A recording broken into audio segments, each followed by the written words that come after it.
জুলাই পদযাত্রা কর্মসূচি চলছে। আমরা এই জুলাই মাস জুড়ে 64টি জেলায় পদযাত্রা করব। সেই জেলা উপজেলার গ্রামের মানুষের সাথে আমরা কথা বলবো। আপনারা জানেন যে জুলাই মাসে জুলাই গণ অভ্যুত্থানের 1 বছর পূর্তি হতে যাচ্ছে, কিন্তু এই 1 বছরে আসলে আমরা কি পেলাম, কিসের জন্য আমাদের ছাত্র তরুণরা শ্রমিকরা জীবন দিয়েছিল, সেই হিসাব আমরা মিলাচ্ছি।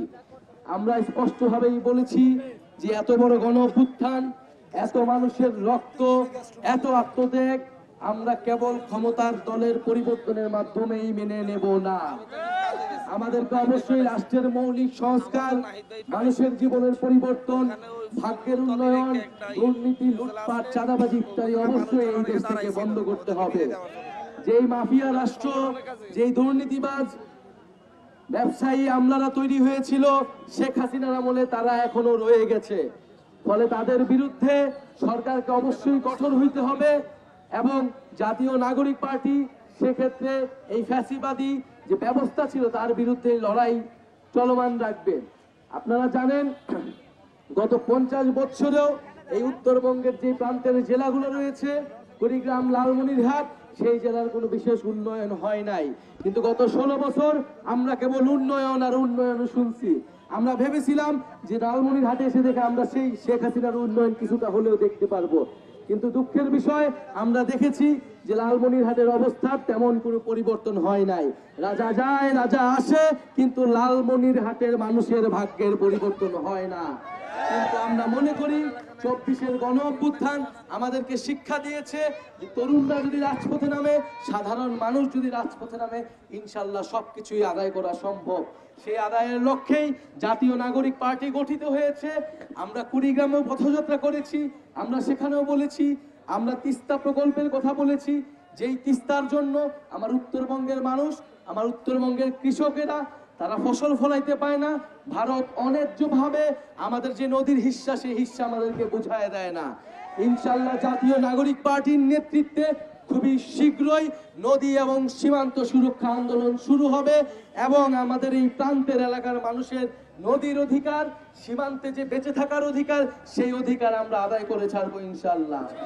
প্রিয় বন্ধুগণ, আমরা লালমনিরহাট সহ এই উত্তরবঙ্গের সব অঞ্চলেই যে আঞ্চলিক বৈষম্য, অর্থনৈতিক বৈষম্য, এখানকার শিক্ষা, স্বাস্থ্য এবং কাজের অধিকার আমরা নিশ্চিত করতে চাই। যোগাযোগ ব্যবস্থা থেকে শুরু করে তথ্য প্রযুক্তি, আজকে পুরো দুনিয়া চলে তথ্য প্রযুক্তি দিয়ে, ইন্টারনেট দিয়ে। আমরা সেই তরুণ প্রজন্মের জন্য তথ্য প্রযুক্তি এবং কর্মসংস্থান নিশ্চিত করতে চাই। জাতীয় নাগরিক পার্টি একগুচ্ছ তরুণদের অনেক স্বপ্ন নিয়ে রক্তের বিনিময়ে এই দল গঠিত হয়েছে। আমাদের দল গঠনের কোনো দরকার ছিল না, প্রয়োজন ছিল না।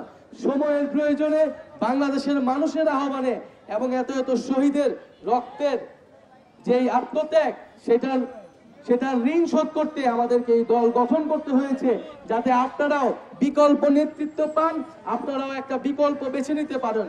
এখন আপনাদের প্রতি আমাদের আহ্বান থাকবে, অনুরোধ থাকবে যে আমাদেরকে সহায়তা করুন, আমাদেরকে সহযোগিতা করুন।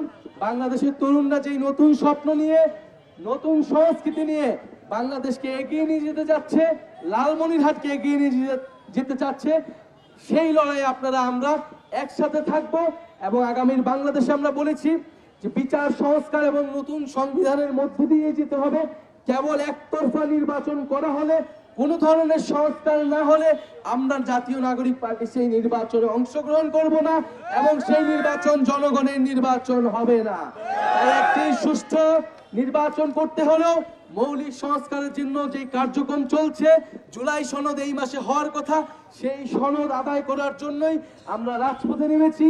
জুলাইয়ের ঘোষণাপত্র, নতুন সংবিধান এবং যেই শেখ হাসিনা এবং ফ্যাসিস্ট আওয়ামী লীগরা গত 16 বছর আমাদের অধিকার হরণ করেছে, গুম খুন করেছে, তার বিচার নিশ্চিত করতে হবে। যারা সন্ত্রাসী বাহিনী ছিল তাদেরকে এখনো গ্রেফতার করা হয়নি, আদালতে গেলে তাদেরকে ছেড়ে দেওয়ার ব্যবস্থা করা হচ্ছে, বিভিন্ন জায়গা থেকে তাদের পুনর্বাসনের চেষ্টা করা হচ্ছে। সেই সকল চেষ্টা, গণ অভ্যুত্থান বিরোধী চেষ্টাকে প্রতিহত করতে হবে। ইনশাল্লাহ আমরা লালমনিরহাটে আবারও আসবো এবং আগামীর সংসদে তরুণদের, নতুনদের বিজয় হবে ইনশাল্লাহ।